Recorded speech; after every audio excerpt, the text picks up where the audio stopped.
Welcome one and all to another edition of the Defo Show with Lubie here on the 5 Reasons Sports Network, brought to you by Water Cleanup of Florida. The rains are here. The cloudy skies are here. That does not mean you have to live in fear with your home or office. Water or fire damage may not be your friend, but it doesn't have to be your mortal enemy, thanks to Water Cleanup of Florida. Give them a call, 954-579-0356. They did it for my wife and myself. They'll do it for you. They'll not only fix any water or fire damage, they will make it look brand new with certified, licensed, insured contractors on staff. Over 60 years of combined experience between all the folks there at Water Cleanup of Florida. We are in South Florida. Weather can do damage to a home or office. Don't let it do damage to your psyche. 954-579-0356. Check them out on their website, WCUFL.com. Get in touch with them 24 hours a day, 7 days a week. On the socials at Water Cleanup FL. Plus, you don't trust me. Even if you do trust me, it never hurts to get a second opinion or a lot more. Check them out on Google with over 80 5-star reviews. Water Cleanup of Florida. If you have the schmutz, believe me, they definitely have the guts. The Miami Marlins had lots of guts up until the All-Star break.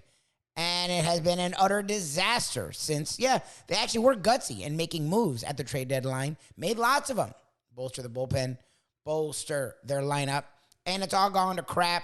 They have lost 7 of 8 since the All-Star break. 7 of 8 since they made those moves. 8 of 9 since the All-Star break. It has been not fun. We talked to a guy who used to be the voice of the Marlins, knows the organization very well, knows the team very well, and he knows his baseball. The one and only Glenn Geffner joined Defo and I today here on the Defo Show with Lubie on the 5 Reasons Sports Network. As soon as Lubie embraced overwhelmingly the moves made by Kim Ng, I was on the bandwagon as well. I thought, okay, we have something here. We welcome to the show Glenn Geffner, of course, a longtime broadcaster in Major League Baseball in the last several years with the Miami Marlins. Did a tremendous job. We miss him and just absolutely a real, a bad spot in the radio dial was when they removed this guy from the broadcast. We haven't really gotten over it. But we do love having him on the show because he's still very much in touch with the game. Glenn Geffner, how are you, my friend? It's great to be with you guys. It feels like we just did this, didn't we, a couple of days ago? It seemed like it. And lots happened. We were, waxing euphoric about, we were trying to figure out if the Marlins were going to do anything. Yep. And Kim Ng, I thought, when you look at it on the surface, you thought, wow, okay, Robertson, good move. You need a closer. A.J. Puck had kind of been fading, and it was not really somebody you could count on in that spot anymore. In fact, he'd been coughing up leads in the ninth inning. They needed somebody who could drive home runs and maybe hit the ball out of the park. And they get 2 guys that can do it.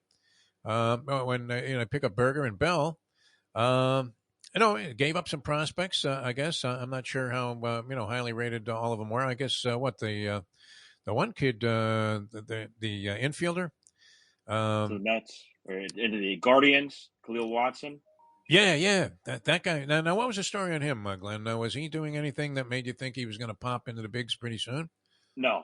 His star had kind of fallen. He was a player, if you remember, a few years ago back in the draft. There was some speculation he might even go at number 1 overall. Right. And he fell to the Marlins at number 16, and there were some rumors of attitude issues and things like that. And he just never really put it together in the minor leagues. Was sent home for some disciplinary reasons at one point last year, and just has not put it together. Has a very high ceiling, a lot of talent, and maybe he'll put it together with the Guardians at some point. But he was a guy I think the Marlins were ready to move on from. Yeah. Okay. Well, that makes some sense. And then they seem to get good value for the people that they traded. What did you think? When they made these moves, so weren't you thinking, oh, geez, you know what? It may not be, the ultimate, but, for what they needed and what seemed to be some of the weaknesses of the team, it appeared that it couldn't do anything but help. Well, what I thought was the team was better after the trade deadline than it was before, but was it improved enough to get over the hump and to get to October? I don't think so. And when we talked about a week ago, I told you I really felt strongly they needed an impact starting pitcher, and they didn't do that. And now you see Yuri Perez being brought back and really having a lot thrust on his 20-year-old shoulders with innings limitations against him. Edward Cabrera has been sent down. Still don't have enough arms, and they still don't have enough 1-26 to beat really good teams on a consistent basis. And as we discussed last week, they made a lot of hay against bad teams in May and June, went 32-18 in that stretch, playing almost exclusively against fourth and fifth place teams. Outside of that stretch, they're 12 games under 500 this year. They're 26-38 against everybody else. And now they're 5-17 since the break. They're playing really good teams just about every series over the next 6 weeks, 7 weeks. And they just don't have the horses. It's not, in my opinion, the manager's fault. I know a lot of people have turned on Skip Schumacher in the last week or two. I've heard they've lost their hunger. They've lost their fire. I don't think it's any of that. I think it's simply they've stepped up dramatically in weight class.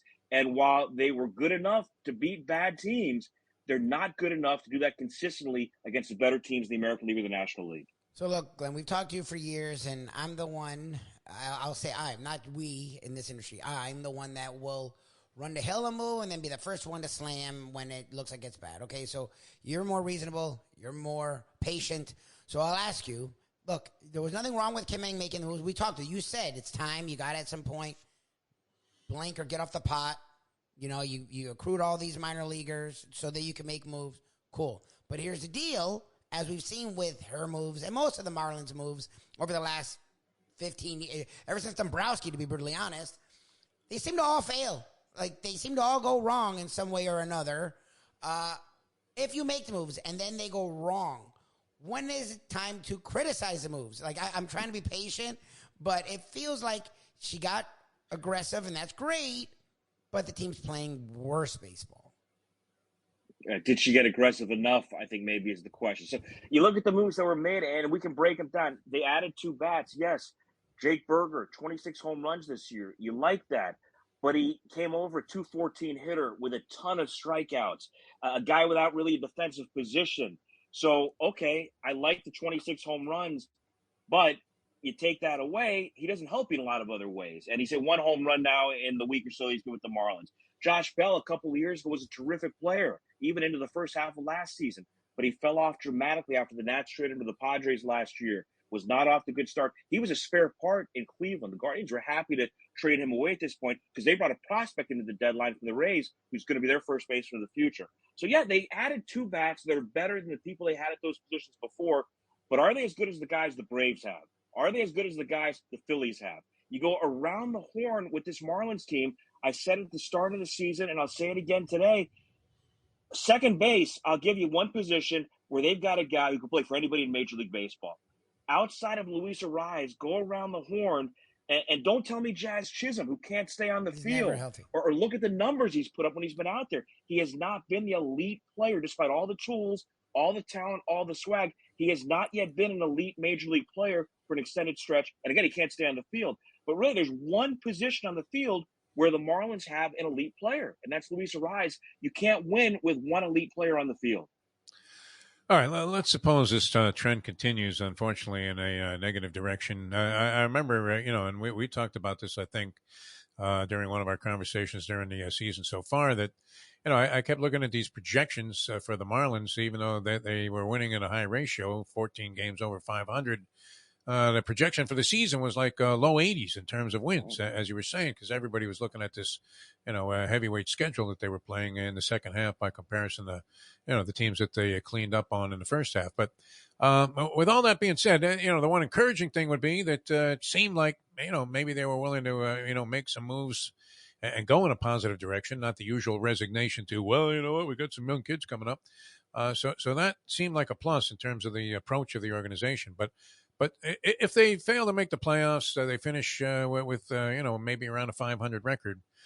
Where does that leave them, for the future? I mean, is this something that you should view, if that's the end result, as a stepping stone, or is it just more of the same, where it's just never going to amount to much? I agree with you, Defo. They deserve credit for making some moves at the deadline this year. They brought 5 players in. Did they bring players in at the level that maybe some of us had hoped? No, they didn't. But they didn't just sit back. They went out, they made some moves, and the team really should be better today than it was the day before the deadline. It hasn't played that way so far, but it really should be. If you go back to the start of the year, to me, 80, 81 wins would have been a step in the right direction for this team, considering where it has been in recent years, 69 and 83 just last year, at the bottom of the league offensively, year in and year out. Now, when you start the way they started and you win 53 games, a club record before the All-Star break, people's eyes get big, the expectations grow, and all of a sudden, 80 wins doesn't look like a trip to the playoffs that you were hoping for at the All-Star break. So the bottom line is wherever they end up this year, assuming they don't make the playoffs, and in my opinion, even though they're only, a game and a half out of the wild card right now, I feel like it's a safe assumption. They got to go out and they got to get better. They've got to spend money. They've got to bring some people in who are going to make this team tangibly better at several offensive positions. I really feel like they need to add to their starting pitching depth. They don't have enough.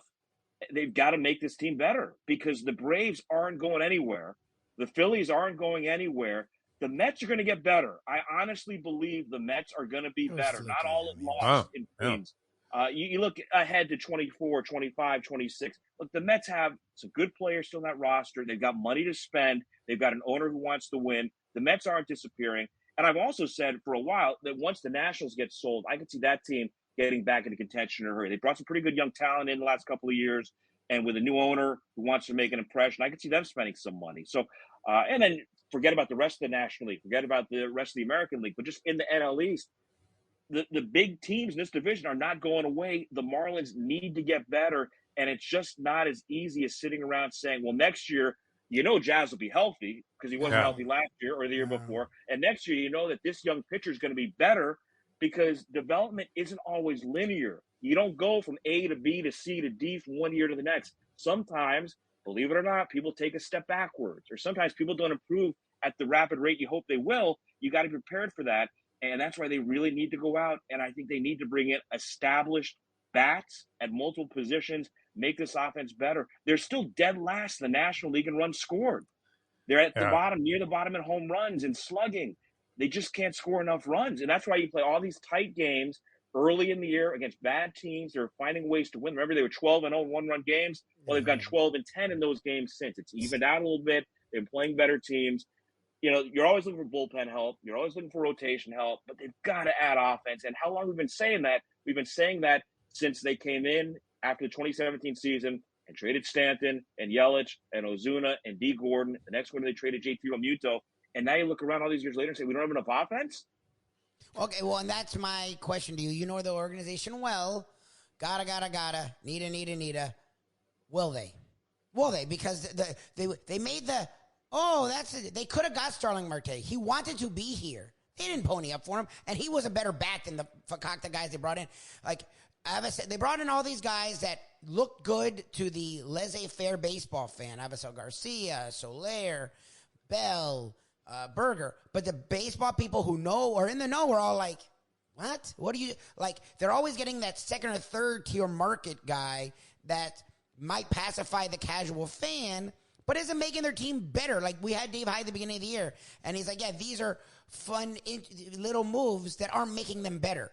Do you see this organization actually going out and getting the kind of person that will make them better? I hope so. Again, they added about $10 million in payroll to deadline this year, so you give them some credit for that. But it's not, to your point, Lubie, enough to say, hey, we spent $53 million on Avi Garcia. Avi Garcia is not an above-average major league player. He's a guy who over the years... he's a detriment at this point. Well, he was a guy who over the years, if you look at his career, he kind of was good every other year. Not great, but good. But he was in good hitters' ballparks and in much better lineups where he wasn't a focal point. He came here and suddenly had to be a focal point in this lineup. He's not that guy. Solaris hit some home runs this year to his credit. He's bounced back from last year. But when you go out and spend $53 million on Garcia, this isn't a team like the Yankees or the Mets that can just write that off. They're stuck paying that money, and that's money that's not going to somebody else, unfortunately. So they have to regret that move. And I wrote much earlier in the season about how maybe Bruce Sherman's a bit gun-shy after being talked into bringing in Avi Garcia. Because remember, at the very beginning, the vision that Derek Jeter sold Bruce Sherman on was we're going to draft and scout and develop better than anybody. We're going to bring all these players, homegrown guys in. They're going to be cheap. We're not going to need to spend big on free agents. Maybe around the edges here and there, you bring in a complementary piece when you have a hole at one position. We're going to develop all these players. Well, where are they? There have been some pitchers, no hitters, and that's why they then had to go out and they had to spend on Garcia. They had to spend on Soler. They got to now spend money and trade prospects to bring in a guy like a Josh Bell or a Jake Berger. Berger's under control through 2028. If he can improve his contact, if he can improve the OBP a little bit, if he can maybe sell it at DH, he might be a decent player for this team moving forward. But he's not a middle-of-the-order game changer. And since the day Stanton walked out the door and Ozuna walked out the door, the Marlins have not had that. They need it. Did you learn any Spanish during your years of being around the ball club? Because I was trying to figure out what Garcia was saying to Roberto Ortiz as he was leaving the field last night. I don't know if you caught that. Yeah, I don't think he was more contento. I don't think he was more contento on that shit. Well, I mean, he had to, I mean, that had to be the most insulting diatribe that anybody's delivered since like Billy Martin, I think. I mean, it was laced with Spanish venom. I mean, that had some salsa on it, whatever his comments were in that spot. All right, the Yankees are going to be coming to town. That's going to be a draw.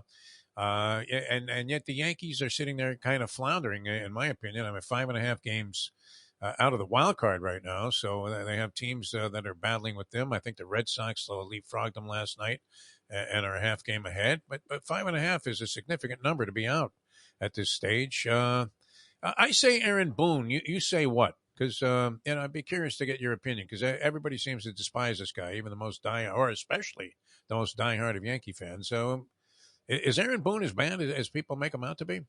You mentioned 5.5 games. It's not just chasing one team where you're 5.5 games back. Right. You got to pass multiple teams, which makes it tougher as well. We talked about this a week or so ago. You brought up Boone and Cashman. And I said I could see Boone being gone at the end of this season if the Yankees don't at least get to the playoffs and maybe even take a step or two into the postseason. But I didn't think that Cashman necessarily was on the hot seat at this point. I've actually changed on that a little bit after the deadline. As silent as they were at the deadline, they really didn't do anything to improve. And the natives are getting restless. It's not acceptable in New York. Look, I think anybody would take the Yankees record. If you go back to 1995, they've been in the playoffs every year but 4 going back to 1995. That's staggering. Not many teams have been in the postseason 4 times since 95. Yeah. They've been in every year except for 4, maybe 5 this year. And I think for them, the bigger concern is not just what's happened here in 2023, but when you look at the fact that this Baltimore team is pretty good and they're going to be here to stay now. And Tampa Bay finds a way every year. And the Blue Jays have so much talent. So that division that for the longest time was the Yankees, the Red Sox, and everybody else, all of a sudden is a heavyweight fight. There's a lot of pressure on the Yankees right now. There's a lot of pressure on the Red Sox right now as well. And I wouldn't think that anybody is safe in either of those two markets if this season ends and they're not in the playoffs. How did Baltimore do it, Glenn? I mean, did they not come out of nowhere this year and surprise everybody? And here they've sustained it and are achieving, marks that they haven't had since Paul Blair was roaming center field. It's great to see. They did it by bringing in Mike Elias, a smart general manager, a guy who came out of the Houston, St. Louis tree and knew what he wanted to do. And they blew it up, and they had some miserable years. But little by little, they were drafting brilliantly. They weren't blowing high first-round picks. They were getting young players to the big leagues, and now a lot of them have arrived kind of simultaneously, and they've made an impact in a hurry. And that's one of the areas where the Marlins have struggled. They brought guys up. They haven't stepped right in, and except for Yuri Perez to a certain extent this year, they haven't made an immediate impact. A team like the Orioles has seen a lot of young players step in the heat of the American League East and in the heat of a pennant race and play really good baseball. It's a great story, and it's great to see Camden Yards come alive again after so many years of that ballpark being empty. One of my favorite parks in baseball, very, very high on my list. A great energy, great history there. I go back to watching the Orioles at old Miami Stadium in spring training back in the 70s when I was a kid, and I've always kind of had a special place in my heart for that franchise because of the great teams and the great players that have passed through there. So it's good to see kind of that legacy being reborn here a little bit. It wasn't easy. They took some lumps in recent years, but they've done it the right way. Yeah, it's always nice to see new blood enter into postseason conversations and maybe even be a big factor. And especially, I mean, to have that team leading the American League East when you mentioned some of these other heavyweight clubs that are in there that were very serious and spent a lot of money. What does this year's catastrophes in terms of the teams that really unloaded, like the Mets, San Diego Padres, they all spent zillions of dollars to try and be in contention. And it's been a disaster. So do you think, people always say, well, that'll alter everybody's thinking, that they'll find a better way to do it. But it seems like the same clubs come firing right back, like the Yankees, which you could include in that category, I guess, of big spenders that are floundering. Do you see, any of those franchises going away from those strategies? Or, I mean, you mentioned the Mets, and they think they have some prospects now, but I mean, it's weird to see the complete shift that's taken place in terms of the conversation surrounding the team, where all of a sudden they're willing to accept being lousy in 2024, even though you think they might be better than even they're letting on. But what about the money spending? Is that going to change, or will that always be the same with the same clubs going all in like that? I think it's going to be the same with the same clubs who have the resources to do that. I do think, though, that I give Steve Cohen credit for not doubling down when things were going terribly wrong this year, saying, look, this isn't working. Let's get some guys out of here. And to his credit, he spent the money to pay guys to play for other teams to get really good prospects back in return. And that's one of the reasons why I think their rebuild is going to be faster than it might have been otherwise. If they would have forced other teams to pay Verlander's salary or Scherzer's salary, they brought some really good players back. They've taken what was a bottom 5 farm system, and in some of the publications I've seen the last week or so, now maybe a top 10 farm system. Oh, wow. And those players either come up and help you in the big leagues, or maybe they're guys you're able to use in spin-off and trades where you're not as reliant on free agency as the Mets were going into this year. When Steve Cohen came in, he said on day one, he said, look, my goal is to be like the Dodgers, to have the money to spend to bring in anybody we want, but also to constantly be churning talent out of the farm system, bringing guys up. He said, we're not anywhere near that in the minor leagues yet. We've got to get there. In the meantime, I'm going to spend more to try to win in the short term in the big leagues. That hasn't worked, but his vision is the right vision. And I think now he's kind of given that a little bit of a boost with the players he brought in at the deadline. Now we'll see. I wouldn't be at all surprised to see David Stearns come in to run baseball operations for them, the former head of baseball operations for the Brewers, who's a New York native who's been linked to that team for a while. He had left the Brewers, but was technically still under their control for this year. I think you're going to see him calling the shots beginning this offseason. And like I said, there's certain markets, Defo, where you can't be down for long. You can't rebuild. Fan bases will not allow it. New York is one of them, especially with Cohen and his resources in there now, especially as bold as he's been as saying he wants to win a World Series in 3 to 5 years. Well, this is year 3 now, and it's out the window.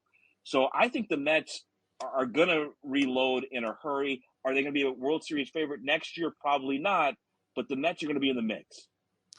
All right, one last thing, and we always thank you for your time here. It's great talking baseball with you, and we don't know that we can solve the problems of the Marlins, or that you can't project anything other than at best being mired in mediocrity for some time down the road. But I watched quite a bit of the College Baseball World Series. I always liked that event. As a baseball fan, I had a chance to get out there and cover a couple of the College Baseball World Series when the Canes were involved. And oddly, I was doing play-by-play on the radio with the late, great Sonny Hirsch.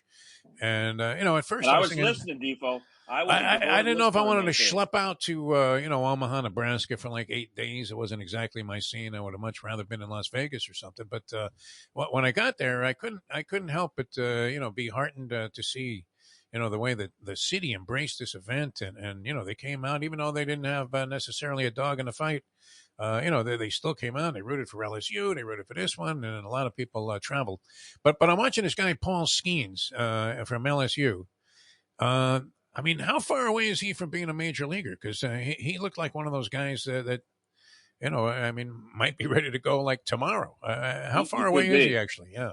I think you'll see him in the big leagues next year. Oh, yeah? I okay. really do. I really think you'll see him in the major leagues next year. He is that good. He's that polished. That LSU team was loaded, had the top 2 picks in the draft, Skeens to Pittsburgh. And I think you're going to see him in the big leagues next year. If the Pirates wanted to, they could bring him up this year. But they have nothing to play for at this point. Right. Why start the clock on him? Let him get his feet wet. Let him get used to professional baseball a little bit. But whether it's open day or not, I'm not sure. But I think you'll see him in the big leagues for the Pirates next year. And I'm going to second your love of the College World Series. And growing up down here, a passionate Canes baseball fan. Oh, yeah. One of my biggest regrets is I never got to Old Rosenblatt Stadium to see the College World Series. I watched, I listened all the time. I understand the magic of Omaha. Even in the new venue, it's an event I try never to miss. But I'm jealous of you being out there those years. And I was listening seriously to Sonny all those years with you, with Will McEnany and others calling the games over the years. Canes baseball was a big part of my baseball development growing up in South Dade. Well, actually, it was a big event here for the most part because we didn't have anything else at the time, which was great. Exactly Although right. JD Arteaga, who did he just take over as coach of the Canes? Yep.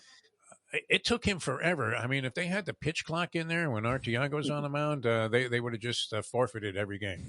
I mean, those games would take like 4.5 hours. And they had a kid, Kenny Henderson, who talk about poor scouting. He was the number 5 overall pick in the major leagues from the Milwaukee Brewers organization. He abdicated going pro and goes to the Canes. Couldn't get out of the first inning. I mean, it was the biggest mistake. They offered him $500,000, and he took the college, scholarship instead. And I think the highest he ever got was like Rancho Cucamonga, which is what? Is that single A? It's A-ball, California League. It's a good thing he got his education then. Yes, pretty much. I don't know what he's doing today, but he's probably, just a massive success. All right, Glenn, always a pleasure. Where can people find your stuff? Because you're churning out stuff that is very, very impressive, my friend. Thank you. My Substack is glengeffner.substack.com. You can find my website at glengeffner.com. And we really appreciate the support we've gotten on Substack over the course of the year.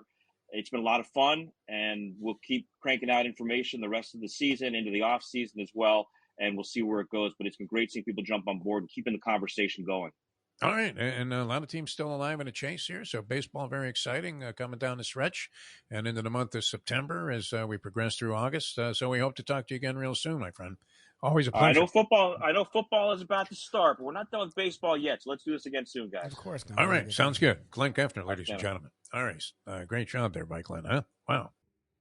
Always loved hearing Glenn on the call for the Miami Marlins, Florida Marlins. Before that, broadcast, now not with the organization, but definitely keeping an eye as he's a South Floridian, born and raised, has done lots of baseball and was with the organization for over a decade. And now, in his new role of not being with the organization, can be even more honest. He's always been honest, always talked about the team.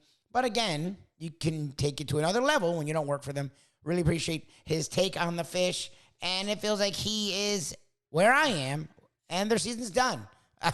I feel bad saying it that way because there's a lot of season left. But they had lots of close wins versus a lot of garbage teams. Now they're playing a lot of good teams, and you're seeing that lineup, even with Bell and Berger added, disaster. You're seeing that rotation, which got by Luzardo, Garrett, played above their head in the first half. They've come back to earth in this second half. And you're seeing that bullpen, which pitched so well, and they've added guys, is a disaster. It feels like the Marlins have regressed to that mean, and the playoffs are not in their future. We shall see if they prove Glenn and myself wrong. Check us out each and every morning. We'll talk more Marlins. We'll talk lots about Dame, whenever it matters, because right now it feels like Dame, the Blazers, and the Heat are in a standoff.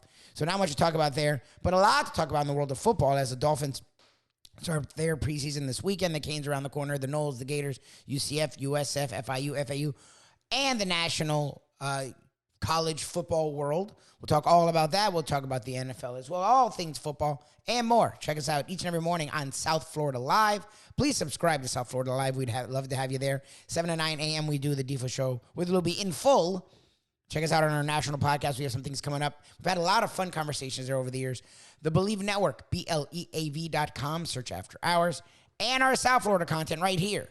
The Defo Show with Lubie on the 5 Reasons Sports Network. Play the ponies in style at Champions, the outstanding simulcasting room at beautiful Hialeah Park. Yes, the grand old lady of thoroughbred racing has never been more vibrant, and you can wager on the races from the top tracks around the country while enjoying a cocktail at the Brass Rail Bar or any of the fine food served throughout the facility. If poker is your game, you're covered in style, and you can play all your favorite Vegas-style games, including blackjack, craps, and roulette, in Hialeah Park's sizzling hot casino. Get a player's card when you walk through the door for all kinds of generous amenities, including our favorite, free play, when you come out to the ultimate casino and entertainment destination, Hialeah Park. These days, we're all looking for comfort anywhere we can find it. Thank goodness for Landlubbers Raw Bar and Grill in the Plantation, because they are making sure you are as comfortable as possible. First of all, they're not only open for delivery and pickup. All you have to do is go to landlubbersbarandgrill.com for both pickup and free delivery. You're going to have the best wings in the world. You're going to have a great burger. You're going to have their amazing soups. Again, Landlubbers Raw Bar and Grill. It's nice and easy. Just go to landlubbersbarandgrill.com for both your pickup and free delivery. Thank goodness for Landlubbers for making you always feel right at home.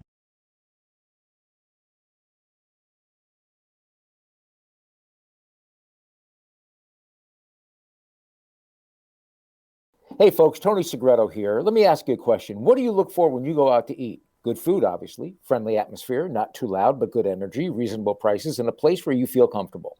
All those ingredients, no pun meant there, are hard to find unless you're talking about the Texas Roadhouse. You see, they encompass all of those attributes. Really, really good food, amazing atmosphere, good for a family, good for a date, or just a night out for yourself, and prices that will make you extremely happy. Their ribs unmatched. Steaks hand-cut every day. Everything, and I mean everything, is made on site, including their incredible bread. It's the one day, folks, that you can forget about low-carb diets. Trust me when I tell you, Texas Roadhouse, your restaurant, your destination when you say, where should we go and eat tonight?